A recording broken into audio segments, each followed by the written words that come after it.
make them look at you weird to where they gonna speak to everybody else, all right, evil of them. They gonna speak to you like, man, look at him. Hey, some people might even think that you feel like you're better than them. Okay? But at the end of the day, if you believe in something, you're gonna fight for it. Alright? When I came into this thing, everybody looked at me crazy, looked at me weird, but the more they looked at me weird, the more normal it became to their eyes. Alright? To where they like, that's just how he's gonna be. Where they had to deal with it. So sacrificing you pleasing man, now the Heavenly Father is pleased. You made a sacrifice. Who shall give account to him that is ready to judge the quick and the dead? For this cause was the gospel preached also to them that are dead, that they might be judged according to men in the flesh, but live according to the Most High in the Spirit. Yeah, because we all was dead at a point. You didn't have this truth, so you didn't have life, basically. All right? Coming into the truth, you actually receive life, man. All right? That's why I talked about the dry bones, okay? We talked about the dry bones, but some of them was going to receive that life, all right? Get sinews and cartilage and all of that within their bones, all right? Get their heart back pumping. They come to life through the Spirit, okay? Yeah, ain't nobody died and came back, you know, actually got buried and came back to be in the truth like all Black Panther and shit. We get buried alive and go see our ancestors. They have a talk with us and now we become wise. Like, no, you putting off that old man. You making those sacrifices. You daring to be different, man. For a greater purpose than you. Because it's not even about you, it's about what the Lord said do. And that Black Panther got it, you know, it's literal. But we did die and went to our ancestors, which is YAHAWASHI, man. And came back to life. You know? It says, you died to the world and you were made alive again, man. You know? But when we died, we lived for YAHAWASHI, which is who? You know, one of our ancestors. But we ain't into that Hermetic bullshit where you conjuring up ancestors and thinking ancestors are it. You know, our ancestors and our progenitors are the ones that paved the way and wrote these prophecies out through the Spirit of YAHAWASHI. Alright? Not King Mansa Musa and all that other madness, because you can bring them up, but they ain't gonna bring your spirit up. They don't got no books for you to help you get out of this poverty in this current situation. You know, which fucks me up, because niggas in Egypt, they be repped out about people in Egypt and saying, yeah, we did this and did that. You knowing all that, now you know everything about Egypt. You can actually know so much that you can fucking recreate an acting scene from a whole period of time. Where is it gonna get you now? Alright? Us knowing the scriptures will help us get up out this situation. That's the difference. You can know how rich Egypt was, how powerful they was, how many grains they sold per day. You know, how many famines they had, how many kings and whatever they call it, rulers, how many pharaohs and all that. How many pharaohs and people they had and advisors and magi's and on and so forth. But here you are. Because one thing for sure, two things for certain, is that you're not going to go back to Egypt. You know? Now you might say, well, you ain't going to go back to Israel. The Lord say, wait ye upon me till I make thy enemies thy footstool. So we're not supposed to flee back to Israel, man. We got to wait till the Lord moves, destroy Babylon, destroy America, which is Babylon, destroy Israel, and then we're going to go back into our lands, man. When we get caught up with the Lord, then we get beamed back down in those chariots, we're going to inhabit our lands again. Because if the Lord prophesied to go back to Israel, guess what? We'll be going back. All right? We're not no half-ass African Americans or Egypt Americans. You know? You got other camps that are, but we aren't. Okay? This is Ephesians chapter 4, verse 22. And ye put off concerning the former conversations of the old man, which is corrupt according to the deceitful lust. Yeah, and the conversation is your conduct. The way you carry yourself. You put off the old man, the ways that you had. Because it's common sense. If it doesn't work, you stop doing it. That's why you went to the Lord in the first place, because your conduct was off. And you went to the Lord for correction. Well, I can't say you went to the Lord for correction. You went to the Lord for a change. Maybe a lot of you niggas go to the Lord for blessings, financial change, or beneficial change. You know what I'm saying? But if you had a fucking sense of awareness and circumspectness, you will realize the things that you are doing and the ways that you are living were causing your current situation. You know, just like the older brother said, man, people always, I'm not saying people, I'm gonna say this, brothers in the know always want to blame everything on Satan. But sometimes it's you. You know what I'm saying? Sometimes you put yourself in that situation. We put ourselves in that situation. You know what I'm saying? And we're circumspect enough to sit there and say, hey man, this is what type of shit we be doing. But people in the world, they do that to the extreme. Well, Satan's on my back, like I seen a post on Facebook, you know, I may need to be baptized again because it must be wearing off. No, you just a nigga and it's catching up with you, man. That's all it is. You know? You gotta have that spirit of being a new creature. Putting off the old ways. You know, you watch sports, you watch boxing fights, you watch all these competitive sports. That's why you got a halftime. That's why you got rounds. To reassess the situation. Say, okay, this is what we need to do. Or this is what we need to keep doing and stop doing. You know? You're getting away by doing this, but keep doing this, you're going to get caught. Verse 23. And be renewed in the spirit of your mind. Yeah, what that mean? Being renewed in the spirit of your mind. Having a new mentality. Alright? Changing your mind. Changing your way of life.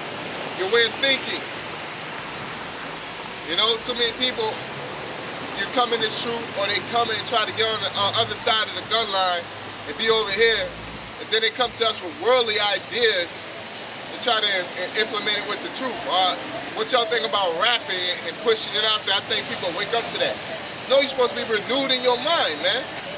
Not bringing old shit into some new things, man. Yeah. It's a whole chapter that tells you exactly what y'all going into. It says mortify your members on the earth. And kill that shit off, man. It says mortify your members upon the earth in the book of Colossians, the 3rd chapter. Alright, this is what the brother's going into. You can't bring that shit in here. So we fight demons while we're in this thing. You understand? Like, we have certain things that we did in the past that will try to fuck with you and get you to a point where you're going off again. And if it's strong enough, if you're not praying, if you're not reading, if you're not doing what you're supposed to do, you're opening up that door for them same spirits to come back in. That's why it says cut it off. Yeah, it's like if look at it like when that old shit pop up, are you getting weaker? You know what I'm saying? Because Teaching the gospel, man. Have a good one. if you're getting stronger and if you're elevating, then that's when Satan got to come stronger. But if old demons, you still slipping at old demons, then you getting weaker, man. If you still getting caught with old, like the brother said, if somebody come to your house, ring your doorbell every day and slap you, every day, for 7 days, then that 8th day you block it and hit him back. And he just go away. You knock him out, he go away for like a year. And you hear, ding dong, you look, through the peephole and he's back. You know what I'm saying? What are you gonna do? You just don't open the door, man. You already dealt with that. Like the brother said, you leading them old spirits back in, man. Or you open the door, he attempt to slap you, you duck the slap, hit him with the one piece, then he come back with a two piece. That's Satan. He just keep on leveling up on you. You know? Oh, you're smart now. Yeah, you have to continue to grow. You're abound in this truth, man. You know, you gotta know when to abound and know when to abase, have control of it, but you gotta grow in this thing. You can't get a C+. It's not good just knowing enough, and the truth is not hard. The Bible is not hard. All you gotta do is open up and read it with a sincere heart. You know, a sincere mind. You can't read it maliciously or carnally saying, I'm about to know everything. I'm about to tell them niggas about themselves or tell these people about themselves. You gotta open it up and saying, you know, what is the Lord saying right now? You know? And that's what he told Nicodemus. He told Nicodemus, you gotta be born again. All right? You gotta come back fresh in your mind as a baby. But when a baby's born into this world, they don't know nothing. What did Nicodemus do? He came back with an old mentality. All he knew was you're born to a woman. Yeah. So he couldn't put off what he knew and adapt to what the Lord was trying to tell him at the time, man.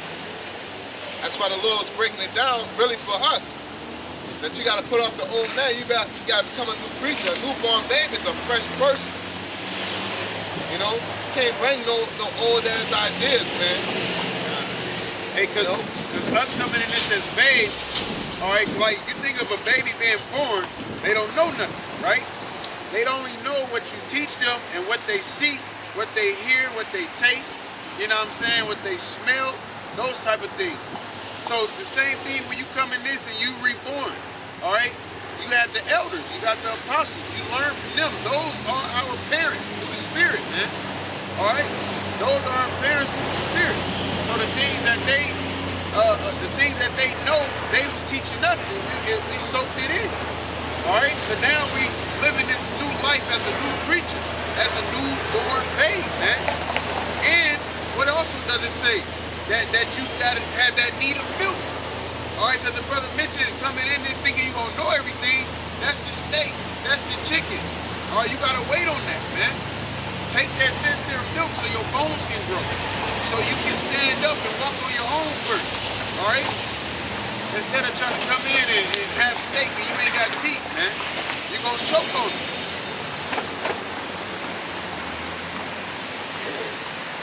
Deuteronomy chapter 11, verse 18, according to 19.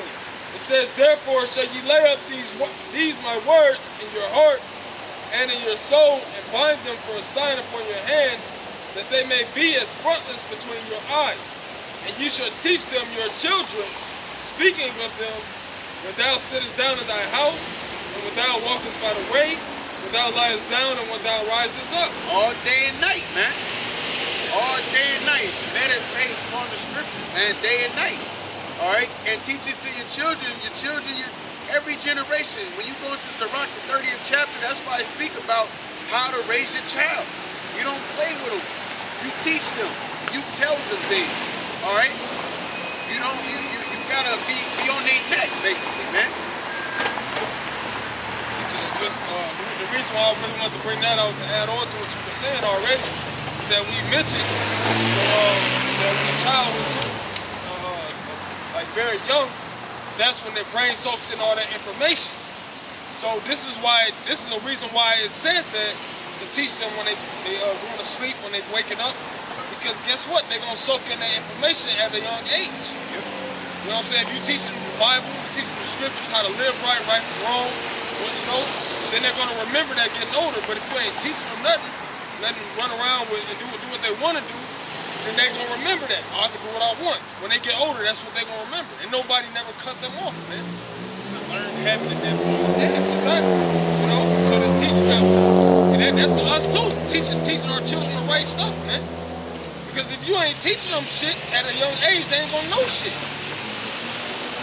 They ain't gonna know nothing but madness when they get older because that's all you pushed into their brain, man.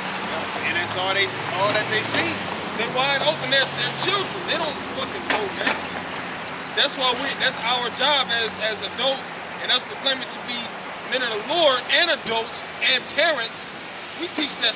We're supposed to teach the same things, man. The real job is coming out here and doing the work. That's the real job.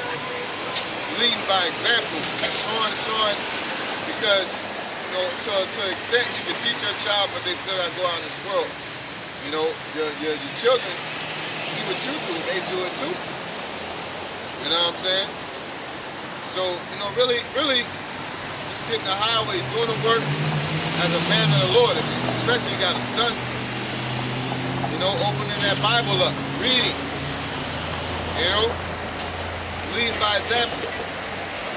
You know, one-on-one time and all that is beautiful, but really getting up out here and doing that work, man.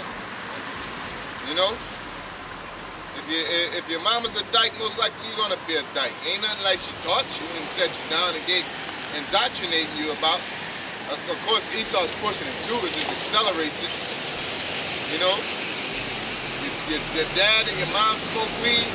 Are they on food stamps? You're gonna be on food stamps. Ain't like they sat us down and showed us the game. You know what was?